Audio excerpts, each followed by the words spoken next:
Hello, everyone. Hello, everyone. Hi.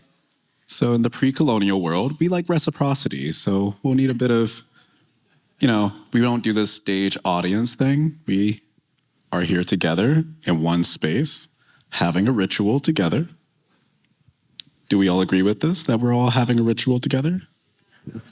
Great, thanks. So I'm DeForrest Brown Jr. I'm very happy to be here at Unsound 2022, and the theme is Bubbles, which we will pop mini today. And I'm here with... I'm Delia Beatriz. My artist name is Debit. And... I'm Yennu. I'm part of Raja Kirik. I'm from Indonesia. Great. And we're here today to talk about music, pre-colonial magic, and the entire destruction of the global Northern Empire through sound. Thank you, because we don't want empires. Anywho, how are y'all doing? How's it feel being here? I'm having a hard time hearing you. Yeah, it's pretty distant, and then I can't hear you with my ear. It's strange. So I feel funny. Yeah, it is actually kind of interesting, strange, kind of acoustic space, but maybe if I hold it closer. Yeah, I'll pay attention. Yeah. How are you feeling? We were talking a bit about jet lag earlier in performing. Yes? Yeah, we were talking a bit about jet lag earlier. Yeah, how are you? I think I still have a jet lag because, I don't know, I feel like in the future, I mean, it's a 5-hour difference, yeah? I think so. Yeah, I'm 5 hours in the future. Yeah, no, I like to think about that a lot. When I first moved to New York in 2013 from Birmingham, Alabama, I often told people that I was moving to the future. It was a thing where Birmingham just got an H&M 2 years ago and a Dave & Buster's last year. So it's good, when we're in a space like this, at conferences like this, that we do acknowledge that we are in the future and that many of us don't have access to this. People that are interested in the same things as us, people that can maybe participate in this kind of rituals. And I mean, I guess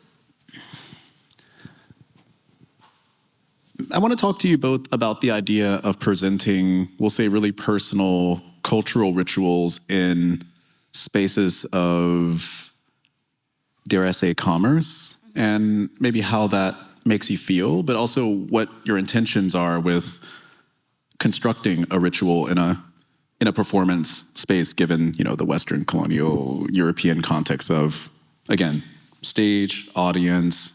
There used to be critics, but don't pay us enough, so this is fine. But the magazines. Yeah, for me, it's been really dual. There's a duality to the experience. One, because there is an honor and a respect I have with the sounds and the research, and both to the past, but also the living heirs of that, and that I'm in conversation with that, not necessarily a direct descendant or whatever. And so there's also, I feel that there's a responsibility and something that it's bigger than me, and that's very grounding. And then it's also really personal and challenging to be the one then doing it and interfacing it with the public, even in spaces where there is a genuine interest and maybe it's more intellectual, or ideological interest, but then IRL, you're experiencing it and there's how that takes off, and it's not always easy. The sounds themselves aren't easy. And that's kind of the reality that I have to watch unfold every time I perform. And the machines are sensitive as well. So there's all these layers that I myself have to carry out literally. And it's not always easy. And I think it's good for me personally to honor to honor both of those experiences, both me interfacing with the past and then with the present, and then sort of making it a ritual by closing it too at some point and not have it be ongoing, because I think that's difficult. Yeah. Yeah, I mean, it was really interesting watching both of your performances yesterday in the Magda space because it's actually like watching magic taking place inside of this museum space. And I wanted to ask you both a bit about, well, maybe before I go into this, how did you feel about the performance yesterday? Which was incredible, by the way. Of course, it's like from the outside, maybe we'll see it like a ritual, for example. But for us, we don't know about ritual actually. I mean, we do it every day, so we cannot call it ritual. Of course, it's common. I mean, the thing that of daily life. So the play music like that, I think, is our daily life. I mean, I don't think we must. For example, when I spoke the mantra, actually, I don't feel sacred anymore because I do it every day. I just do it. I don't understand what this is actually. So, for my work, for example, between for me, I grew up in a Western knowledge. Yeah, I go to the school and I learn the music also. I know I learn the techno also, all the DJ stuff, for example. But there is a part of me that's still, actually in my body. For example, I always remember all the mantra that maybe. Because I do it every day, so I don't feel that all I doing is ritual. But of course, if people see it from outside, a lot of musical performance in Indonesia might be considered as, oh, this is a ritual. But yeah, that's true actually. That's true because it serves some God, for example, or serve for the community. So yeah, for me, it's a ritual, but. Yeah, I don't feel it ritual anymore. Yeah, because I mean, even this is a ritual. The discourse industry is in fact a ritual across the European nation state. Not so much in America, they don't read. But, they don't. Been reading at a 4th grade level since 1984. Anyway, sorry. Well, I wanted to add to something about that for me, it's also accessing emotional resonance and to something that earlier we started talking about different time zones, but then there's all these other distances, not just geographical, even epistemological or and then, bringing it down to the most basic, my own emotional capacity, especially when you do something so often and then it's so technical. But then at what point, do you lose the sense of discovery of it, and then you internalize it, and then how do we elevate it, et cetera. So I think that's really peculiar, I think, when working with sound sources and instruments and stuff that can potentially, or at some points were really meaningful, and then just almost struggling to keep that internally. Yeah. Mm-hmm. Yeah. No, I mean, if there was an alternate title for this talk, just based on some of the words that, were spoken from you both, I would call it literally everyday life. And then, yeah, it's so maybe I have something to say because I think because it's already a custom, so maybe I will interest in other part of the ritual, which is actually, in my case, in Indonesia, all the ritual is the part of human resistance.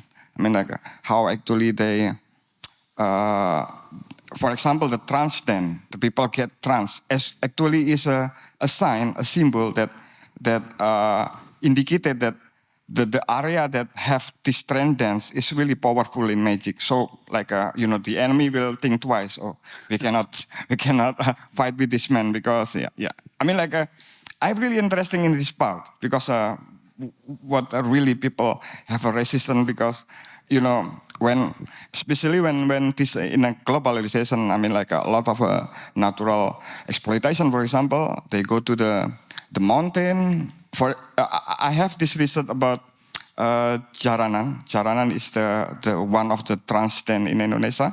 So one of the jaranan is the community is living in the exploited like a lot of mining sand, and they only can survive with this trance dance, because in the trance dance they can gather together and then they share about their problem, and then together it means that they have a power, right? Yeah. to resist. Yeah, no, I love that. I mean, and this, again, is a kind of ritual and resistance, as a rhythm analyst. I believe in critiquing everyday life and kind of picking apart all of the different kind of dimensions of it. But I guess before we get more into like kind of the personal sacred secular interactions that you both have with your instruments and the machines and then interfacing with an industry, I kind of want to poke a little bit at the background for all of this, because one thing I was kind of looking into was the different times in which the areas in which all three of us are from were colonized and how we were brought into a world in which we would be doing discourse here right now. I don't think in our old context that there would be discourse. As you were saying, it's everyday life. People would know the ritual, and it would just be like talking to your friend. It would be, it could be anything. It could just be respecting the ground. And so, yeah, I wrote some notes here. Because, I mean, you're working with an kind of ancient Mayan horn. And, I want to acknowledge that Hernan Cortez overthrew the Aztec Empire in the 1500s. And what it actually meant for, we'll say, the apex of the civilization of what is now today modern central Mexico, to be overthrown by a literal psychopath that was actually kind of he was just looking to make some money, and, was kind of a psychopath. He was just gambling. And it's, yeah, and actually, we'll set up some context for Yennu as well, is that in the 1600s, so 100 years after the Aztec Empire was overthrown, Indonesia was actually engaged and nearly decimated by the Dutch East Indian Company, led by Officer John Pieterzoon Cohen. And I like to name these people, like with Breonna Taylor, we say the name, say their name. It's we should also say the names of the statues that need to be toppled. And yeah, so Yeah. yeah. Well, I mean, for me, I think in Mexico, it's a mestizo, mixed race, but also sort of still basically a continent, because there's still so many living indigenous groups that have survived the colonization and that sort of massive mixing and erasure, and that's very regionalized, like where I'm from, also very industrial. So it's like, feels really distant. And some of those, tracing some of those roots is actually difficult, because part of the colonization was literally burning evidence, that the sort of objects and things that maybe can connect us to the past. So I think the context of being in a situation like that can be dangerous, because there's like an omnipresence of this culture, and like, oh, we are all one, and in fact, I think some of the state, or like in the, maybe at some point, it was like a state-sponsored project of calling it like a cosmic race, and I think I understand the incentive behind that from like a government perspective, like, or why that, creating like the Mexican, which is, just the nationality, and it has its own history, but like, there's so much more. So yeah, I think when working with any cultural material that is in a context like that, where it's sort of gray, I've always found it to be politically dangerous, but also really important. And I think some of the, when art is good, is that they've done that well, including both the results, but also like the methodology. So for me, I worked with the Mayan archive, which actually precedes the Aztecs by several centuries. And that was intentional, because I have a direct relationship with living Mayans. And that's just a whole a very particular story in Mexican resistance. But I felt, going to like the oldest archive felt a bit less problematic in the sense that literally it's archaeological. And I wanted to do a research, and it took 2 years, so I felt that I could contribute something back, and I wasn't just like grabbing it or sampling. And in the text you wrote for this, you did mention, and I really like that there is a long history of like pre-Hispanic, acoustic that's incorporated as a cultural material, and you can see it in painting motifs, and it's part of our identity. But like I said, it's complicated because it's sort of meta, and I think it's very specific. So like I felt that was a way that I could be specific and acknowledge sort of my position, and trying not to be exploitative of the sounds themselves, even though, like I said, in this case are much older than like where the civilizations collided during the colonization. And just feeling like I could also give something back at that level. Like, so with research and trying to apply machine learning to this archive, and that in itself hadn't been done like in the state of the art of these technologies. So it felt like I was opening some ground because, as you know, in research, so much has to be referential. So like, of course, I didn't make any huge discoveries, but at least I laid the foundation for somebody who might want to continue that. Yeah.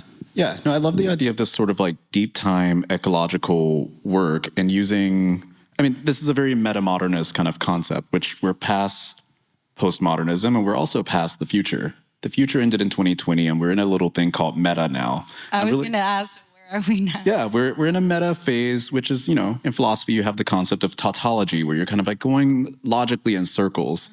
And I've been thinking a lot about, the Western world and this kind of quite obvious but subtle decline and what it means for, the roots of trees to kind of break through the concrete and kind of, where I'm from, my childhood home was like overcome with a kudzu plant, which is not even native to Alabama. And I watched my house kind of get caved in, like from all sides by these like vines. And it's interesting thinking about this, again, deep time ecological work that you're doing. But in your case, it's lived, you would say. Like, I like that you were kind of also talking about how it feels not so sacred anymore. It feels secular to do this every day. But I think because, okay, I will tell you about the history. Raja Kirik as a band is inspired by this some local trance dance, but this local trance dance actually already we cannot call it traditional anymore because it started from maybe 9th century until now, and it's still contextual because there's always changed the method, they always change the music, they always included also the global, like now if you see the trance dance in Indonesia, maybe they already use DJ, or it's already like contemporary all the time. So that I cannot get traditional anymore because it always evolves. So actually we inspired for this, and for this story I see it as a ritual. The trance dance as a ritual is actually only the history of mocking. So like back then in the Dutch era, so there is like a trance dance community. They also try to mock the official government of a Dutch officer. So they're wearing European. I think they wearing European uniform, but of course it's not really similar with the actual. And they try to dance like a drunk man. So it's just like the spirit of mocking, and the ritual actually built for that, to mocking other people, because if they go to war, for example, they cannot win, of course. So they build a specific ritual to, I think it's to make their dignity is high.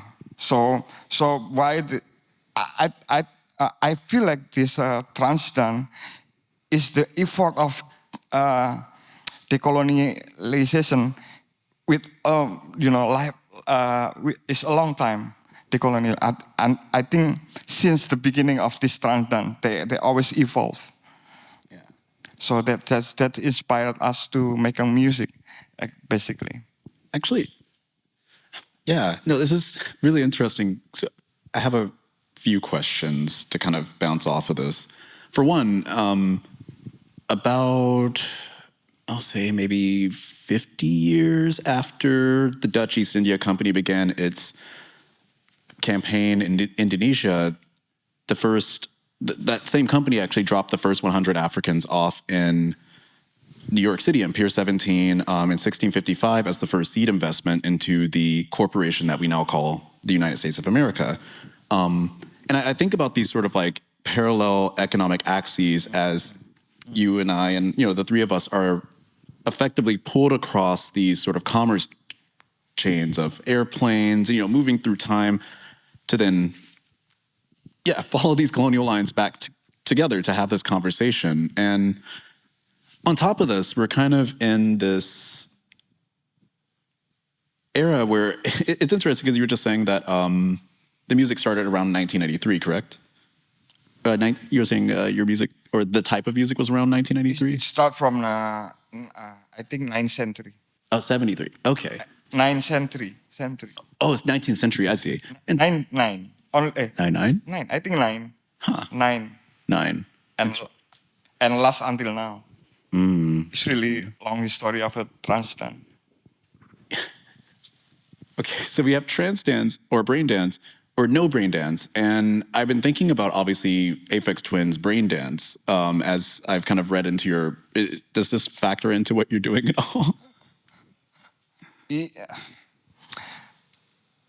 No, actually, because the process of our music is maybe I try not to use any known method. I mean, like usually in Western, you learn by it step by step, and then you can make something.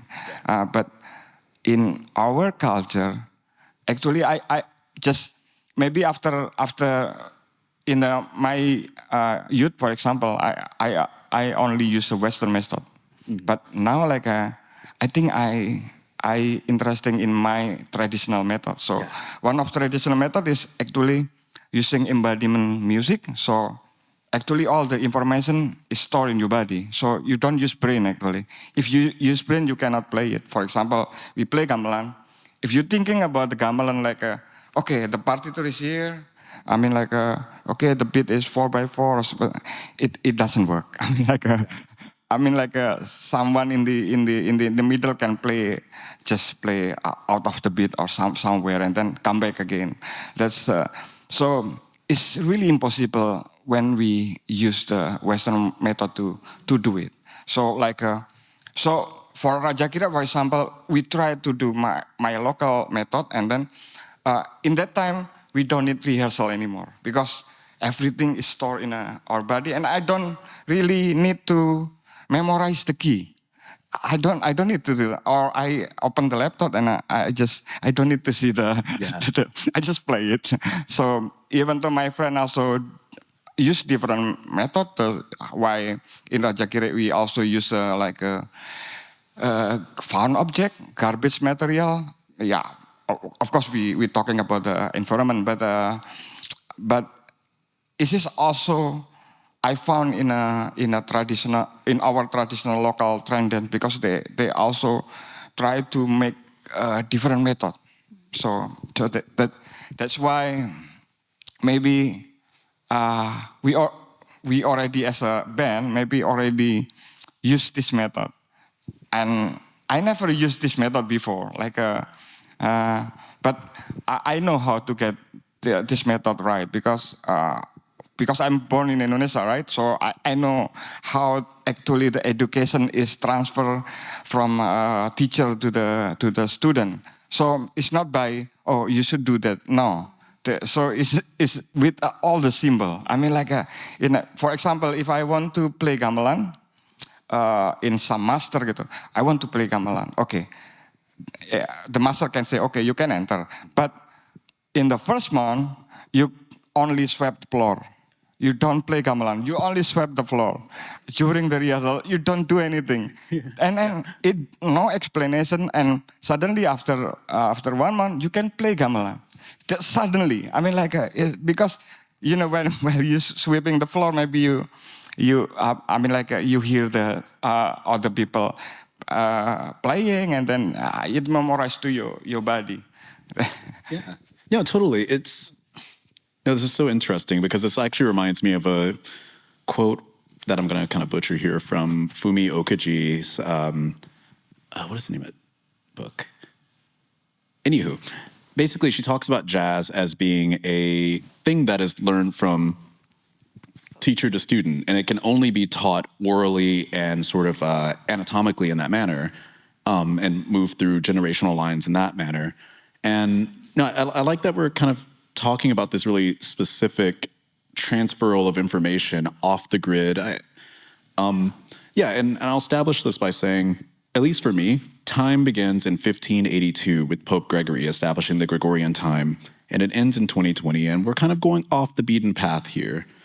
And that's what I quite like about your musics at this point, is that we're off the beaten path. But to actually get back on the beaten path for a bit, you're studying a master's at NYU, was it? Did music technology. Music technology, yeah. And you're working with a lot of you in general work with a lot of kind of historical artifacts of modular synthesis and general Western electronic music. But could you maybe walk us through a brief history of electronic music? If, you know what I mean? Leading up to what you're doing. Yeah, I mean, my background is actually in humanities. I did my undergrad in colonial history, and my thesis was actually about the role of the printing press for the colonization project. And it's weirdly related to this thing and to this conversation too about formats of knowledge, and then how that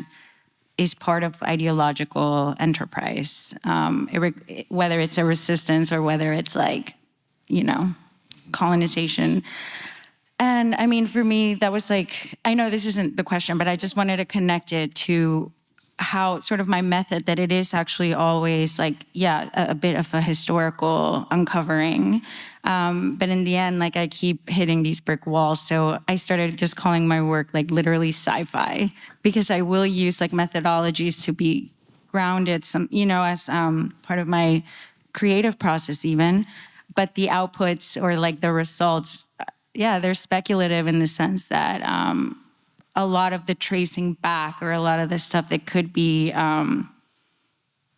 evidence, is just sort of flawed, or already formatted in a way that not that I want it to be pure, but still, especially when we're going to looking at history, not the history of electronic music, but the history of Mayan music, for example, that there are no scores that survived the massive burning of all written documents, and also with time and that it wasn't just colonial erasure. But so in that respect too, I think that was a bit of the incentive of applying new technologies to these materials to see what could be uncovered. And even though, I would call it totally speculative, because the network is trained on itself and there's just no references, it's still just sort of contributing at least to the imaginary of the possibilities. And maybe it's not, that really resonated about not being able to study or touch, or some things are just beyond, and I think the creative license of being able to contribute to affirming that. But so history of electronic music. Yeah, I mean, this makes me think about Marshall McLuhan's kind of understanding of distant early warnings and this idea that artists are here to warn the populace of where technology and where society itself is going when sometimes society can't recognize it itself. I mean, we all live in democracies, and we know that in democracies, majority rules, and we also know that majorities tend to be populist, and we know that populism is fascism. So there's an interesting kind of tautology there between democracy and fascism that goes really quick. It's not a circle, it's a glitch. And this also takes me back to, with McLuhan, thinking about the Gutenberg press as kind of being the beginning of this like sort of modernization of what the Dutch called itself doing to Indonesia, of civilizing and bringing people into the civilized world. But to tie this together really quickly, there's a guy named John T. Fess Whatley from Birmingham, Alabama, who I am nicknamed after by my grandfather. The Fess stands for professor, and my grandfather called me professor. And he taught my grandfather how to print books, which he made a lot of money off of in, the 60s and 70s up in New York, printing books. So in this context, you have Black people kind of segregated from the rest of society, learning to print books, but also integrating into industry. But T. Fess Whatley taught another guy named Herman Blunt how to play trumpet. Herman Blunt would go on to be named Sun Ra and would travel the world kind of creating this thing called an orchestra, which comes from T. Fess Whatley's understanding of the dance orchestra, which he picked up from the Napoleonic brass bands that were, left over from the French-American Wars. So tying this all together, it's interesting, as colonized peoples in a so-called civilized world, dealing with these tools and having to do what W.E.B. Du Bois calls like double consciousness. We all kind of have this two-minded thing where we're living in the past and present and the future. So I guess it's triple consciousness in this sense of using, these modern technologies. And first off, to understand the European world, to understand what these technologies are in the first place. Then we're using it to kind of go back to figure out what was lost. And I like what you were saying, where it seems like in the end, we get a kind of mutant. Like we never quite get the pure thing. And I think that may be kind of the sentiment here, is that there's always going to be a mutant by the end of it and not where we came from. But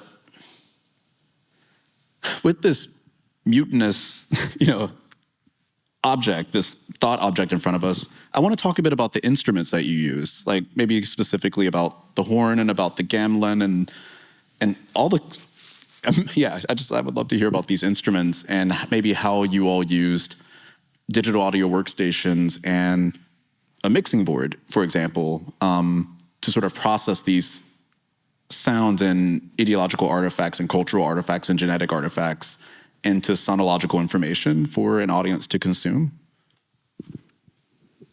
Well, in that respect, I feel like a mutant subject, because I have the double consciousness of the mestizo that, I gave context to earlier, but additionally, I'm Mexican American, and I literally grew up in the border, literally between the United States and Mexico. And that in itself too has given, I think, a lot of consciousness and awareness of material conditions. And I think that is also why I've always been interested in the role of technology, whether it's the book or the instruments themselves.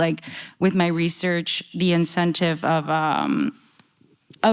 mixing archaeological sources with AI, because it hadn't been done, felt important in itself. That being left out then also of research, and especially when it comes to machine learning, that it's about data sets, and now ideology as data sets, and who gets to be part of what's being trained, in that respect, the first question you had asked about the history of electronic or the instruments, there is also so many nuances there about how it's applied and how they've been used, of course, and then how we can appropriate them.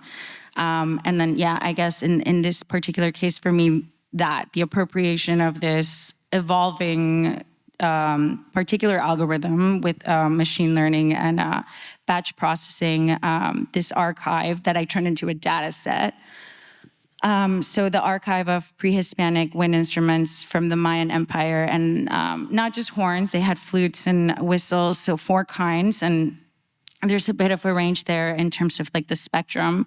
But yeah, it's very high pitched, and the source material itself is degraded. So it's also like interesting to work in a context where HD is like the sort of equated with like vanguard or cutting edge. But really, I feel like the moment is allowing us to go in any direction, or like it's not positivist, basically, that the future just looks a certain way.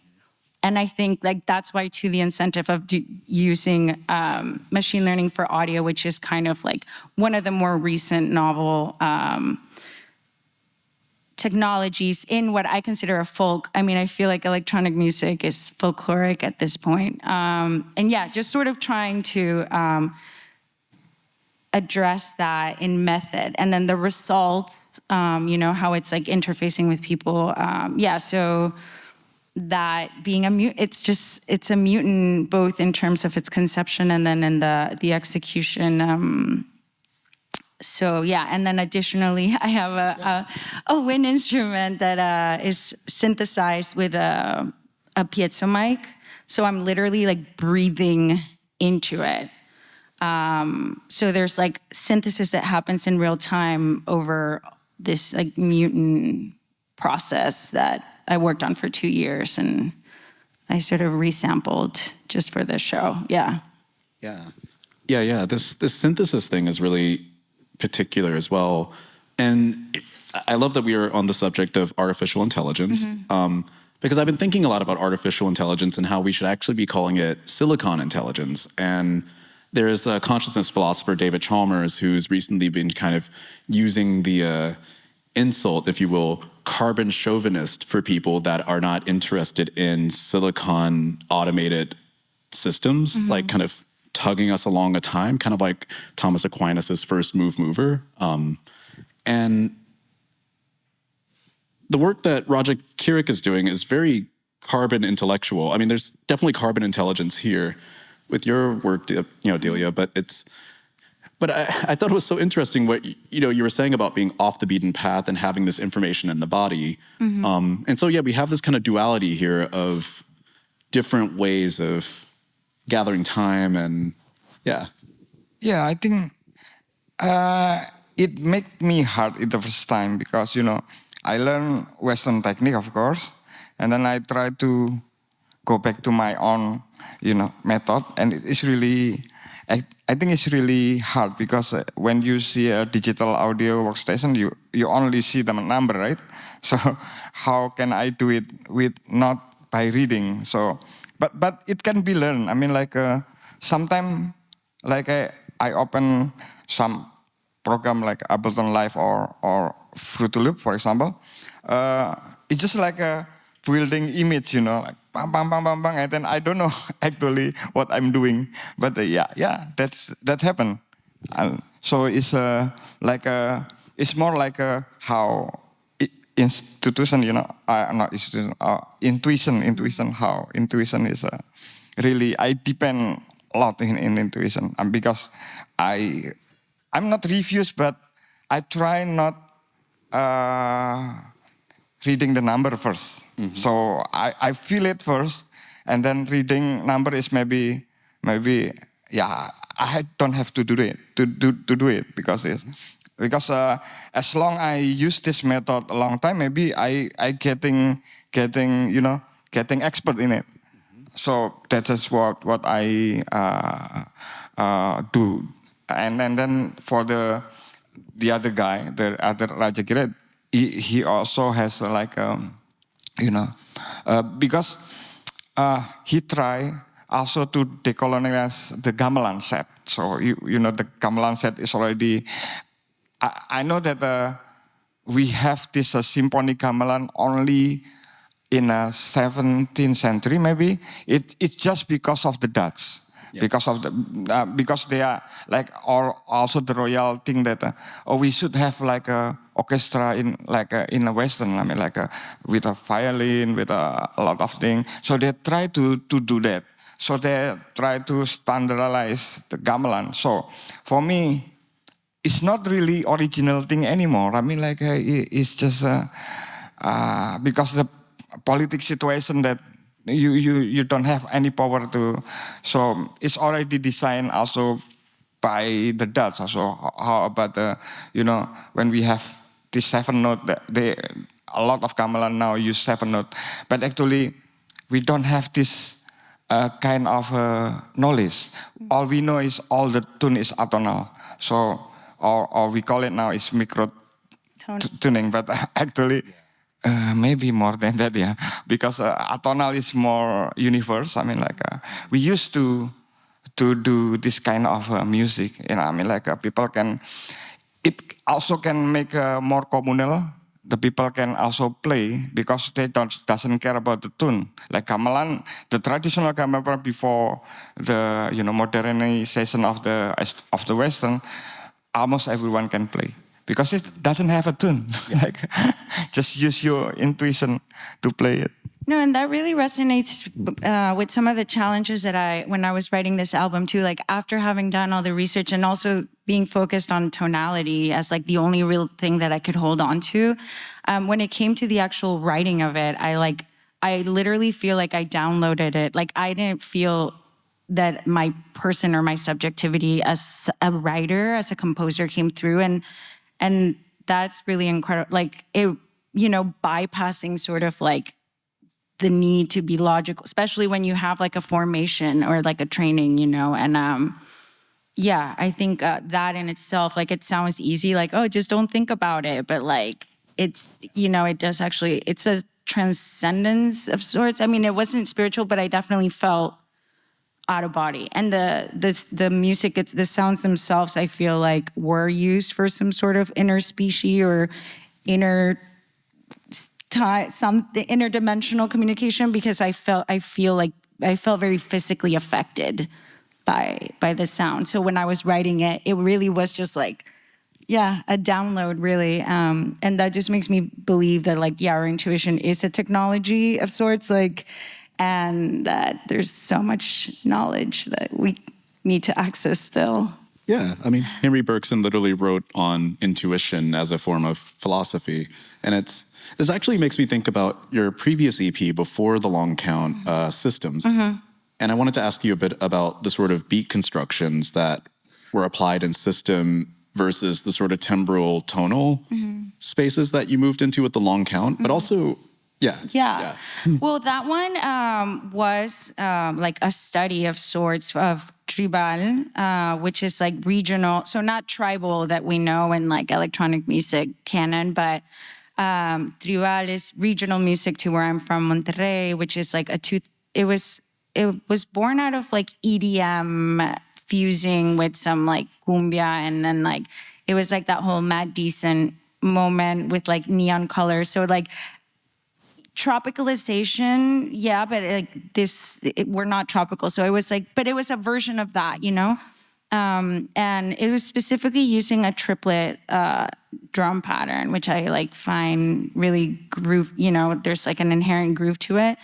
And a lot of the canon or like the work that has been done in that had like crazy melodies and just like a lot of bells and whistles. And it's just like really, just very particular to, I guess, like the early 2000s. So I just wanted to sort of give center stage to the percussion, to the rhythm pattern, because that in itself, I think, dance music that isn't just 4 to the floor is in itself something that's like, there's a lot of tension there in the dance floor, but also like in the broader conversation. So I just wanted to highlight and study it, but I guess I wasn't like into it. I didn't write an essay about it, but it was like in practice. And then so removing melody too and trying to find like harmonies and occupying the tonal space with more textures and more like industrial sort of references. Yeah, actually, so with that idea of the references, one thing I thought about with both of your recent albums is the way in which the tracks move as movements, but not in the sort of Western classical way of, you know how people like their rise and falls. Music is a roller coaster ride for them. And what I guess if both of you could briefly kind of talk about the sort of structures of your recent albums, and then maybe we can open up for questions afterwards. But yeah. I think my music is not so surprising if I play in Indonesia. I mean, because in our local music, for example, they also use this kind of chaos polyrhythm, where it's not really polyrhythm, but everyone goes by themselves and then come back again, and then someone is left the ensemble and then come back again, like a easy come, easy go, something like that. So, it's not surprising in Indonesia because everybody, especially people in the village, they used to this kind of music. They also combine everything. For example, maybe because in my area is in Java Island, because they used to be like this, easy come and go. For example, about religion, for example. Even though it's like a majority is Muslim, but we still pray to the Hindu God. We still do the ritual for the animal. We still do a lot of things that maybe is a... So it's also in our music or culture, for example. It's always like that. Everything we mix together everything. So. For me, the structure was really meta, actually, and it goes back to time because the Mayan conception of time is spiral, is non-linear. So not polyrhythm, but rather polytemporality, or there's a collision, and it's so it's not past, present, future. It's literally like a spiral. So the past and the present collapsing into itself. The motif of the album, the long count, comes from the long count calendar, which was also a circular time counting method that the Mayans had, and I still feel like it affects the way of thinking and also the way of dancing. With contemporary Mayans, I've spent some time in some communities, and it's just I think it all kind of collides into itself, like time and rhythm. And in this case, I felt I was trying to be meta about it. So trying to have it be the structure, so not intro, crescendo. It really just, trying to abstract the spiral. Yeah, like this. As a temporality and its own logic. Yeah. Both of you are actually dealing with the collisions of everyday life and the sort of intermeshedness of, I guess, individuals' times, but also the sort of fabric of reality that sound versus visuals kind of exposes us to. But with this, let's get some sound from our audience. Does anyone have any questions about anything? I think I have. I probably you hear a question in there somehow, but I guess it's more like something that is activated by the way in which you're talking about some of these things. I feel like there's some elephant in the room in some way, in the fact that two of you are US Americans, and so are pretty much, citizens of the empire currently. I think growing up near the border is very different depending on which border side you're on. And South. I was in the South border. Yeah, we're both global South, actually. Yeah. That's the irony of, I think our citizenships is that we're actually, it's quite nuanced. What I was kind of going for is the kind of passport that you hold is kind of making all of the difference, I guess, in this situation, but also I'm not so interested about what passports you have.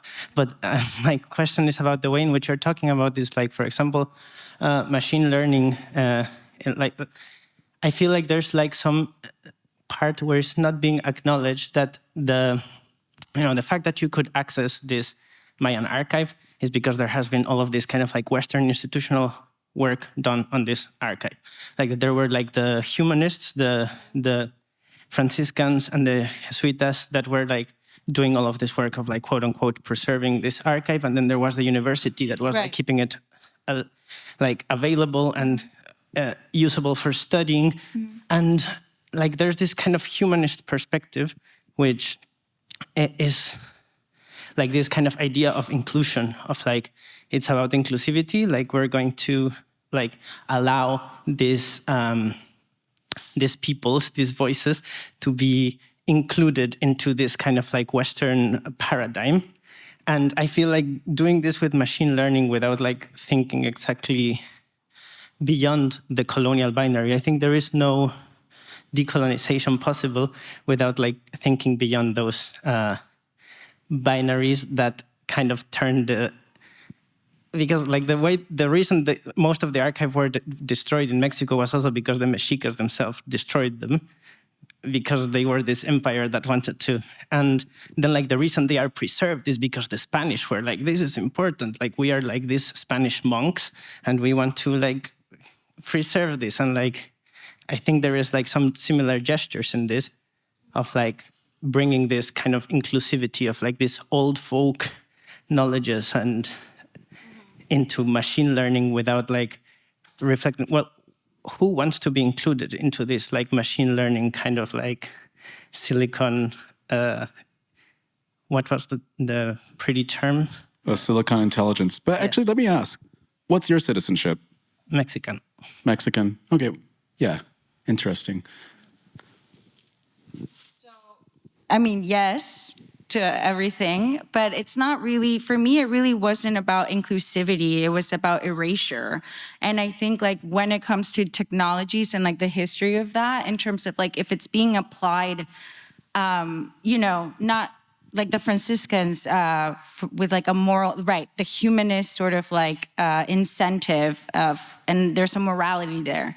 But I think when you focus or when you're coming from a humanities in terms of like studying like the history of, you know, societies or cultures, it's more like how the role of these technologies that exist and won't go away. And yes, they're inherently capitalist and inherently Western, but they're still like, we're still part of this. So it's not even my own inclusion. It's more so like the role that we have. And for me, in relating to like a Mayan archive, feeling that like that body of knowledge exists and it will, you know, and I think it's important that it exists regardless of, not regardless, just acknowledging and like its own like. Yeah, kind of in tandem. Yeah. I mean, for example, if anyone at the festival has heard me speak here before, you know that my great-grandfather was freed in 1930 and we have the legal papers to prove it and the land to prove it.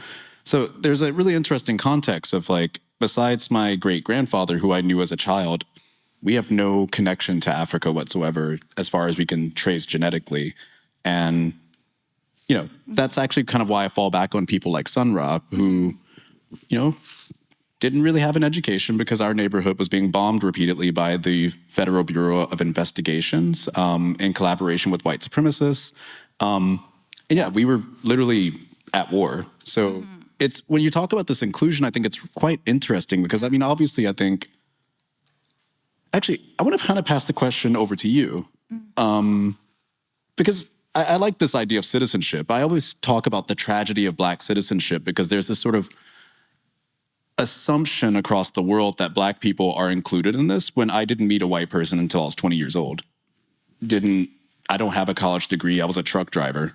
And the only reason I'm here is because someone decided to pay for me to be here. And it's quite complicated. I often say that for artists like us, a giant claw kind of comes down and grabs us and lifts us up. And then suddenly we're like, oh my God, we're in Europe, I guess.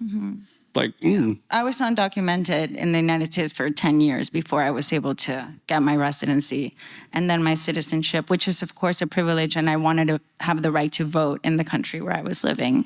But yeah, I think there was a point where there was like an ideological resistance for me too, but that's ideological. And I'm more than just the ideology. But yeah, I agree. It's complicated. It's complicated, but also for you, Yoon, you actually are not a U.S. citizen. And What is that like? Yeah, exactly. Yeah, what is that like?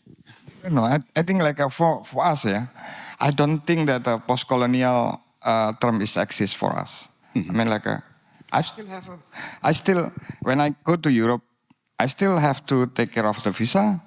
That means that, we are not equal actually, basically. So I don't think that this kind of exists in my perspective, but it's okay. I mean, like, now, for example, people, for us, I mean, like,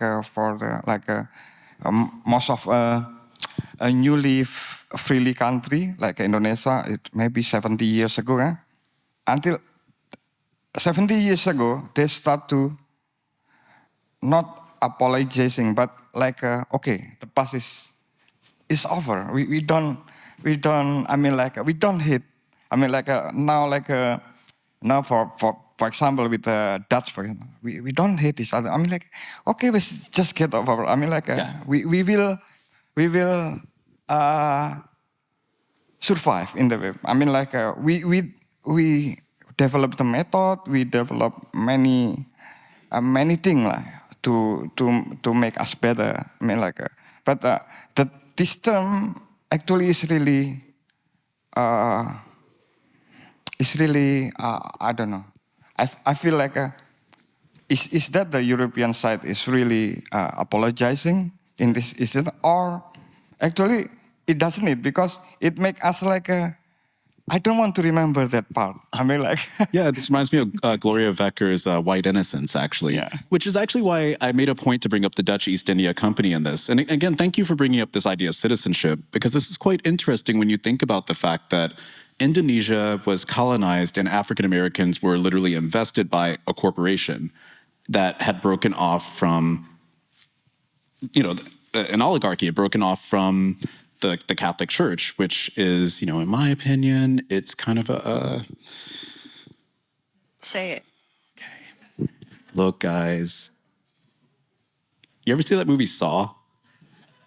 Like, that's what castles are. I mean, Europeans have been trapped inside of, like, they've been... I mean, we talk about citizenship. It's like, look, all a castle is an organizing principle for human stock to, to turn their brains into mush. The Catholic Church tells you that the sky is like, don't worry about that. That's God up there. That's an illusion. The ground is owned by me. And if you pay me a certain amount of penitence, then you can get a plot of land in heaven, which sounds eerily like the metaverse and like Web3. But anywho, But, going back to the sort of white innocence, as far as I can see, and I've been looking, the Dutch people actually have had no real interaction with this sort of colonization that has happened, besides the fact that they were living inside that country and not really investigating what they were living in the first place, which ironically, the Netherlands exists because it was in fact questioning the first prison that they came from and then used, resourceless land to, God, we can go all the way down about the terraforming of mines, the terraforming of land, to try to figure out something and then traumatizing others to try to understand and blah, blah, blah, blah, blah. But, wait, there's another question. Thanks. I was just interested in asking about the role of trance in your work and how you access that trance space.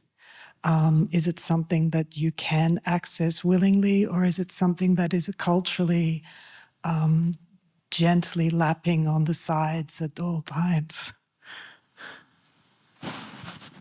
Okay.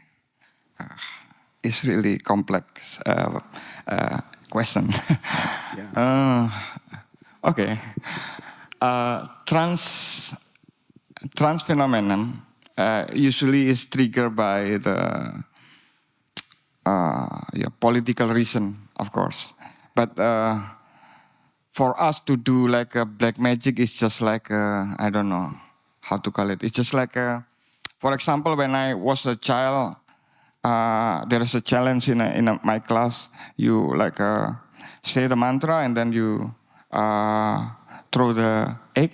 And if the egg doesn't broke, so the mantra is good. So, I mean, like, it's really like, usual. So also about the trance. So some people can easily go into the trance. I mean, like they can plop, and then they go trance and doesn't remember anything. And then I also invite some European friend who see this kind of a ritual dance, and then some of them also can get trance. So like basically doesn't remember anything, and then they just woke up. Oh, what I'm doing? And they go, yeah, it's just doing shit. So for our reason to involve the trance, then because it's our theme because we create Raja Kirik at the first time is investigation about the political issue beyond the trance dance. So why they use this trance dance, and that's our first investigation about that in this project. So we try to transfer all this information about trance into the music.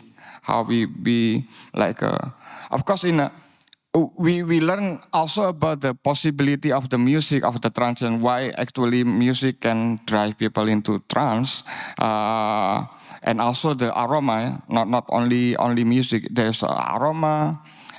Also the duration, because it's like a 9 hour long, at least 9 hour long, and with the band we only make it only 1 hour. I don't think it can make people trance also, but in the real life it's like a 9 hour. Then people can usually in my neighborhood, the one who getting trance is. A lot of it is children, because I don't know, maybe they are really pure. I mean, like just easily get possessed by the spirit. I don't know. But for me, I do trance also in a childhood. I mean, like now I think I'm too logical to do that. I mean, like so many, so many logic that I already because I also see this ritual trance dance from outside. I'm not inside anymore because I want to learn more. So I position myself it's outside now. So it's really hard for me to get trance now. That's pity. Yeah, I want to kind of actually pick up a question here and Foley from this idea of trance. And I like that you actually brought up the idea of logic and having to logic through this. And you use the term epistemology quite often, it's a collection of knowledge and everything that is known, which leads into the usage of things like artificial intelligence to actually extend out what we know, not because we want to, but because of our citizenship. Mm-hmm. And I wanted to actually ask where the trance state and logic kind of collide for you with this citizenship. Yeah. No, and it goes back to the question as well about like inclusivity, that to me it's so much more political than like having a diverse lineup or including like indigenous, like I think it's really about like ways of thinking and ways of music, tonality, accessing different parts of our human experience that is so limited to the formats that we inherit or that we are born into or that we go to voluntarily. And when it comes to like data sets, I just think it's really important to provide references or questions, really, because like I said, I don't think we can prove much, like the machine is full force, but we can throw in like at least a bit of a wrench that like creates like a question that like similar with Western music, like that is a music. It's not all music. And yeah, I mean, it's really, really meta for me in that sense. It's not about, diversity. It's literally, I don't know, I think it's just a bit bigger than that. Yeah, it can be. Our presence here is what makes this meta, I think. I often think about, without literally us being here asking these questions, would we even be thinking about any of this? Which is the sort of irony and the interesting thing about the question of citizenship in relation to the question of what does it mean and feel like to be in trance states? Because I'll say I grew up Southern Baptist, and I've watched my mom, who is from New York, was like, salt and pepper style, like, rapper, wore like hoop earrings and tearaway pants with 4-finger rings. And I watched her turn upside down and backwards when the pastor like threw an energy ball at her. And that's when I gave my life to Christ, because I was like, oh, okay, here we go. And, I had other aunts who are now dead who would tell me about the ancient Loa spirits, and Agun and, Isis and these other spirits from Africa that we have lost much contact with. But that's the question of citizenship in trance is actually quite interesting, because there's this clash inherently in which you're walking around and suddenly you're hit by the spirit and you're at work. You're literally at work and you're hit with the spirit and you can't work like that. And I, it's Spatialized and Well, I mean, that's too like why like the rich, going back to like the original premise of like magic. Yeah. Like, I don't know. Yeah, I mean, doing magic on a Western European stage that is meant to present a sort of nationalist music. Like, people often say Kraftwerk invented techno, and I say no, Kraftwerk invented national socialist ideologies towards the future and the usage of electronic instruments in a commerce setting. And no, they were not performing magic, whereas you two... He definitely is. Yeah. Yeah, but there was one more question, there's another question up here in the front. Oh wait, okay. So I have the micro. There's a mic in the back and then one in the front.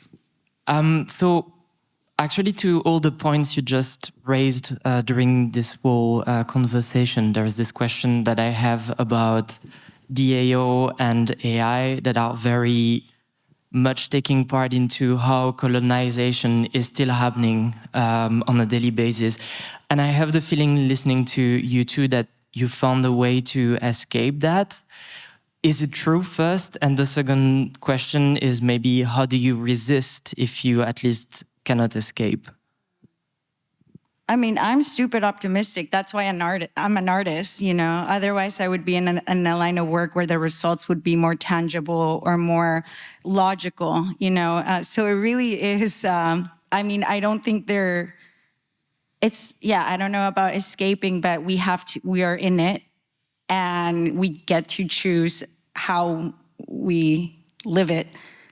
And that's inherently optimistic and inherently stupid, but I think it can lead to things, it could definitely lead to things, because ideologically, like ideology as a precondition to maybe more meaningful work that's not in culture or impact.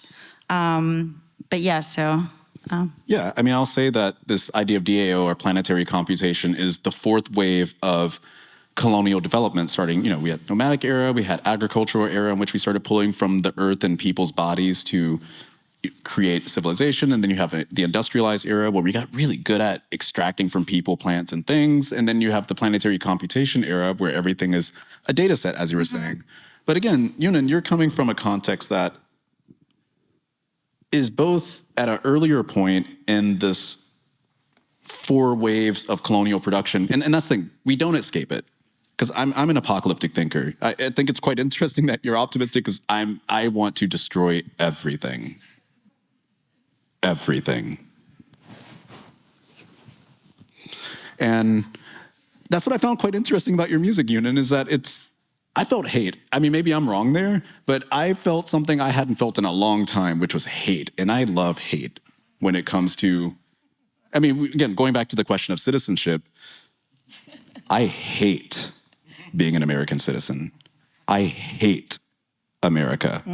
And that land is not called America, it's called Turtle Island, and it's a living, breathing thing that the Euro-Americans are killing with planetary computation, oil extraction, labor extraction, and such.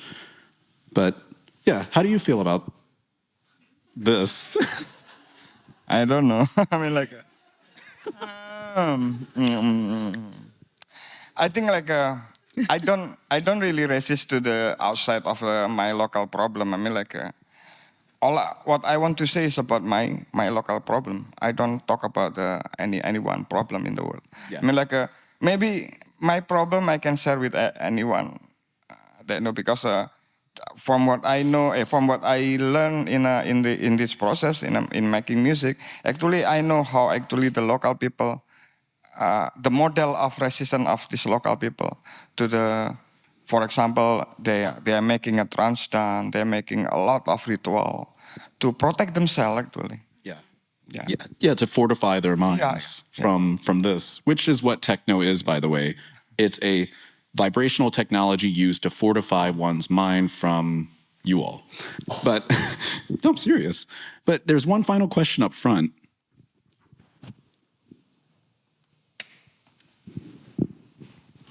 Thank you. I know that you already talk about it, but I want to understand better if machine learning for you is instrument or political instrument. And if it's political, how can it be political if you just understand this? Because when I hear your music in particular, I don't feel machine learning. I feel another form. Mm-hmm. So that's actually really important about the way I appropriated that technology, because I didn't want it to generate an output the way a lot of machine learning for image, for example, like DALL-E, like you put in a prompt and it gives you an output and that's the piece. You know, for me, it was actually part of the method of accessing the archive and a way of like relating to it. But it didn't really actually go into, it didn't generate output for me. I did generate output numerically, but it didn't generate, like I said, a sonic output that's the album. So in that respect, for me, it was important to create a distance because there is an aesthetic to that, more so than the politics. Like, I don't want it to sound like that. I wanted it to be an instrument of method and of accessing the work and of giving back to the work and what that means in the academy. Like, because like I said, like when you see the applications of machine learning, it's mostly like Western music, literally the Beatles. So like, if that is the only thing that's going to be inputting these algorithms and the training and networks, then in 100 years, that will be the only reference of music. I think the only other things that are like significantly studied are like Japanese music and flamenco. Aside from that, everything is like the logic of not just Western music, like commercial music, you know, like the data sets that exist, because a lot of these technologies are developed by companies. So even within schools, so stuff that could be a little bit more about knowledge. So so I think that's political to me, political for the medium. So, and just like I said, like a settling of like the only, hegemony, I guess, like with music, like that there's only that one reference. So I wanted to use the technology in a way that it was part of the method and the process and the research. But then when it came to the composing, I was a little, I didn't mess with that for the output. So maybe that's why in its resonance, it could take us other places, I would hope. Mm-hmm. Yeah, because when you talk about machine learning, your approach was more political because I want to remember this kind of music. And so there is two aspects of feeling technology. And one is the politics of the media, but the other part is much more important. There is cultural. And I want to touch on this and then pass it off actually to Yunan for the closing, because I think there's an interesting kind of triangle you've set up here with this question. So in America, according to the Constitution, Black people are still 3/5 human. We are not considered legally human. That's not Afro-pessimist, Marxist, whatever. When Donald Trump and Rudy Giuliani points to Wayne County, Michigan, which is Detroit, and says those votes don't count, he is literally using an amendment from the earlier part of the Constitution to say that non-humans are voting at a scale that is not equitable to what the Electoral College deems to be valid as a vote. So I'm from where the civil rights movement happened. Martin Luther King came down and helped my family. And so if you ever seen those people hosed down, beaten with batons and bitten by dogs, those were my family fighting for voting rights that would then become a national right.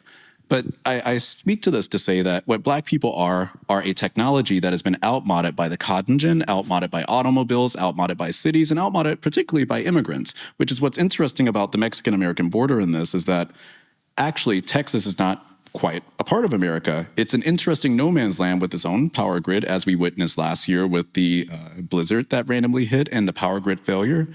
And so Blackness is this Black data. And, you know, Benjamin Braden, who writes about planetary computation and sovereignty, writes about Black stacks. And that's kind of what I tried to explore with Black music. But in your context, Yunan, there's this idea of no brain dance. There's also the idea of copla, this music that is loud, but as I was reading in an article I think you wrote, the music is loud, but you're allowed to do it in a certain setting. And I wanted to know if you would like to speak to that as our closer. I don't understand the question. Yeah, actually, I don't know how to rephrase that question. What can I tell? Because like no, for me, if I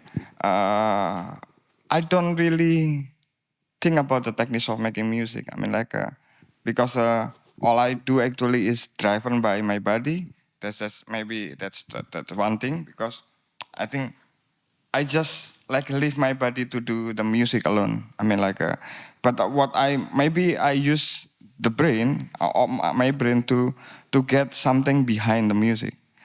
I mean, like, I tried. So when I know what inside the idea, so actually my body will follow. That's all. I believe in that. So it's also our local method that's always use this method like maybe 1,000 years. It's already there. That's a great ending. It was already there. Yeah, it's already there. It was already there. It's been there. It's been there. It's been there. Nothing new. Yeah. Newness is a delusion. Well, thank you all for having this moment with us. Thank you both for your music, for your words.